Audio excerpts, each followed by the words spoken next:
back from 5 days on Salt Spring Island with our 2.5-year-old, and I just wanted to make a video to let you know that it is possible to do the bigger adventures on Salt Spring with a toddler in tow. You don't have to limit yourself to just petting the goats at the cheese farm and the flat park trails.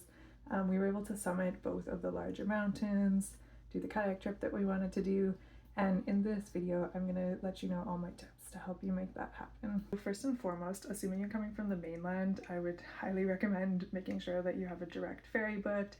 It's a difference between an hour and 20-minute straight shoot to Salt Spring versus stopping on up to 3 other Gulf islands, which can make the trip upwards of 3.5 hours, which can literally make or break your travel day with a toddler. I would even go as far as say you should book your trip around dates that do have the direct ferries, because it's also the smaller Gulf Island ferries, so they don't have the regular amenities. And also, if you're wanting to camp at the provincial site, which is Ruckle Bay, definitely keep an eye on the 3-month rolling window for booking that, because it books up almost instantly. We were not on top of that, so we ended up just going with an Airbnb, which kind of worked out for the better because I'm also 23 weeks pregnant and did not want to camp for 5 nights. So let's start with hiking. So there's 2 main peaks on Salt Spring. There's Mount Erskine and Mount Maxwell, which is also called Baynes Peak. So we did Mount Erskine first. It's about 4 kilometers and roughly 200 meters elevation gain from the Trustees trailhead, which I believe is kind of the easier one to do with a toddler. It is quite steep most of the way up. We kind of just alternated between letting my toddler walk a little bit and my wonderful husband carrying him in the backpack carrier for most of it, to be honest, which thank God for that. I'm a little too pregnant for that right now. One thing that is very important to know is the first approximately 200 meters of the trail, there was very thick stinging nettle, so definitely familiarize yourself with what that looks like. And it was to the point that we didn't even want to put my toddler down, so make sure that you maybe even have long pants, just to avoid any very annoying stinging. So the reason that we had chosen to start with Mount Erskine is because we had heard that they had a lot of ferry doors, which my toddler loves, and we thought we could kind of use it to entice him, but unfortunately we only stumbled across 2 the entire route that we did. Apparently they're quite well hidden, so I can't really help you with that, but if you look closely there are some ferry doors. And the way that we went, we passed first through 2 really nice viewpoints, and then we made it to the true summit, and then we looped back down through the forest. So like I mentioned before, it is probably too steep for a toddler to walk the whole thing themselves, but it's definitely doable with a toddler in a backpack. So the other main hike, it's called Mount Maxwell Provincial Park, but then the summit itself is called Baynes Peak. We chose to do from the trailhead on Armand Way because I had heard that was the best way to go with a child. And again, it was beautiful. There was a lot of elevation gain, so I wouldn't recommend relying on your toddler to walk it or anything, but it's definitely doable, kind of just alternating between letting them walk a little, carrying them in the carrier. Although same as the last one, we definitely saw a decent amount of stinging nettle. This time it was kind of dispersed a little bit more through a few patches on the trail, so again, definitely familiarize yourself with that so you know what to avoid. This trail was about 6 kilometers and about 280 meters of elevation gain. Both of the trails were pretty much shaded the entire way other than at the summit, and this one, it was mostly forested. It actually went through some really nice old growth forest with some large trees, and then once you get to the top it's a little bit more of that kind of classic Gulf Island scenery with a few little viewpoints, and then the true summit is actually fenced in, which is also nice with a toddler, and there's a few picnic tables, an outhouse, and yeah, then you just make your way back down.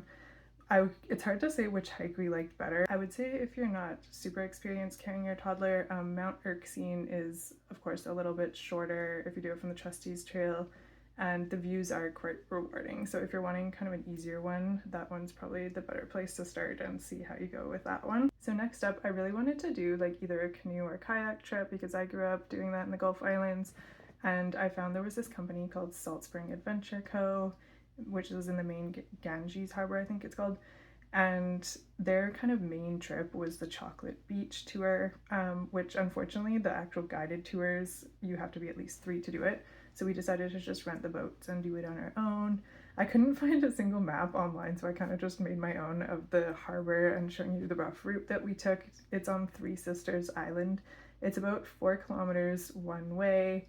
Takes about an hour of solid paddling to get there. So the rental company actually didn't have any canoes. They just had like, I guess we'll call them real kayaks, and then they had kind of those plastic shell sit-upon kayaks, And they told us for our situation it would be best to have two singles, just so I guess if something happened the other person would help with the rescue a little bit more. And I did feel very safe this way because I had actually been a little bit concerned about crossing the harbor with a big canoe, because if we were to capsize, there's absolutely no way we'd be able to get it flipped back over with my toddler. I've done that before, but definitely not with the toddler, definitely not pregnant. So I did feel very safe with those kayaks because I knew they'd be quite easy to get back on if something did happen. And then, yeah, we just paddled. Thanks to my husband again, we ended up tying them together, and he kind of dragged us a little bit because I did have my toddler on my lap, but we did our best to help. And yeah, the island, we had it to ourselves. It was absolutely beautiful. It felt like we were on like a deserted tropical island. As you can see, the beautiful white shells. I would highly recommend that trip.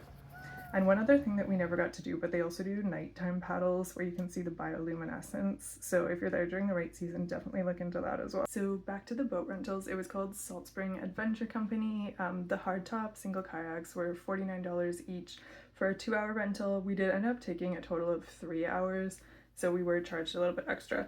And I think that 2 hours would be very, very rushed. Even with 3 hours, we had a very short time on the beach, like max half an hour. So I would even consider just doing the 4-hour rental just so you don't have to rush back. So as far as what else we did go to Ruckle Bay Provincial Park, I think it's called, just because there is about an 8-kilometer hiking loop. Most of it's kind of following along the ocean. It is flatter, of course, but it was actually very beautiful. It follows along the beautiful kind of turquoise colored oceans with the classic Gulf Island Arbutus scenery. The one thing I will mention is getting down to the actual beaches was a little bit rough. You definitely kind of have to like down climb about 8 to 10 feet of roots and steep cliff, which I did find a little bit difficult being pregnant and managing a toddler. Again, thank you to my husband for helping out with that a lot. But that is definitely worth the walk if you do kind of want just a more chill walk. And then one other thing that we did almost every day was there's a freshwater lake called St. Mary's Lake with a public access beach. The beach is very small, so definitely kind of try to time it for the off hours. We noticed that there was kind of like an after school rush around like 3 o'clock where it got super busy. So we found ourselves mostly going in the evening. Although as far as ocean beaches, we really didn't spend that much time on them this trip. We did check out a few, but they were all kind of a lot smaller than we expected them to be. I mean, I guess we just recently came from Tofino, so it was quite a stark contrast. But especially we mostly went in the evenings, and when the tide was high, there was very little beach space. One that did stand out to us was Sunset Beach on the north coast, which was absolutely beautiful at sunset time, not only for watching the sunset, but just the way that the sun hits it. It's very, very warm, so it's a perfect place for a nice sunset swim. But yeah, other than that, I just wanted to kind of try to motivate you that you can do hard things with little kids. You're not just limited to like playgrounds and flat trails. Your kids are probably more adaptable and resilient than you think. So go out there and make those memories and have a great time. Bye.